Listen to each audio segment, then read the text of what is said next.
Ayan, nagamit na namin yung wiring. O, iwan na muna namin dito para sigurado. Ayan, nakapag-wiring na. After ng wiring at okay na lahat, kisame na. Hardiplex. Ayan. Ayan si Buda. Ayan si Dong. Iligpit mo yan daw mga wire. Flexible.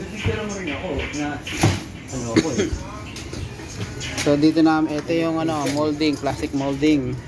At ang extension ko, maiiwan muna namin. Nandito lahat ng gamit namin. Ayan. Dong, dito mo na ilagay yung wire. Kunin niyo yung wire. Mamaya na, pipicturean pa eh. Bidensya yan kasi baka magka-onsehan na eh. Alam mo na. Ayan, ang wiring. So, nag-wiring na kami.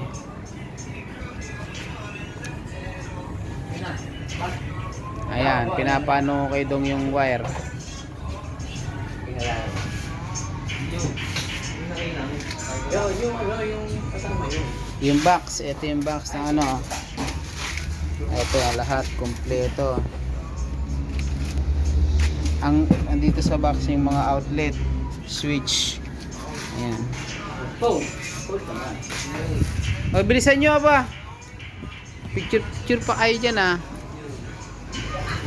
Konti na lang dito sa taas. So, after nito, sa labas pa.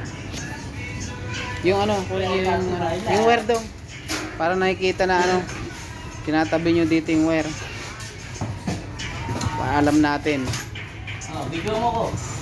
Lagyan mo ng palatandaan yan. Kailan ito dyan? Yan. Sabi Woods. Yan, dito namin sa CR muna inilagay sa dansan. Magkawalaan man, may papakita tayo nito. Baka sa atin pagbintang, baka sa atin eh. Wala. Lagyan mo yung buhol. Tignan mo yung pagkabuhol. Yan. Lagyan mo ng palatandaan ng buhol.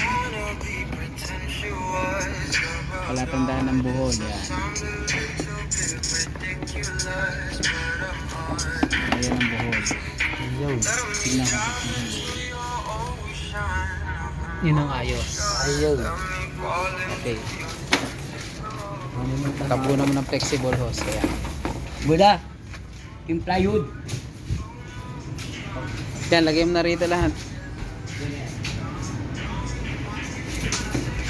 Mahirap na.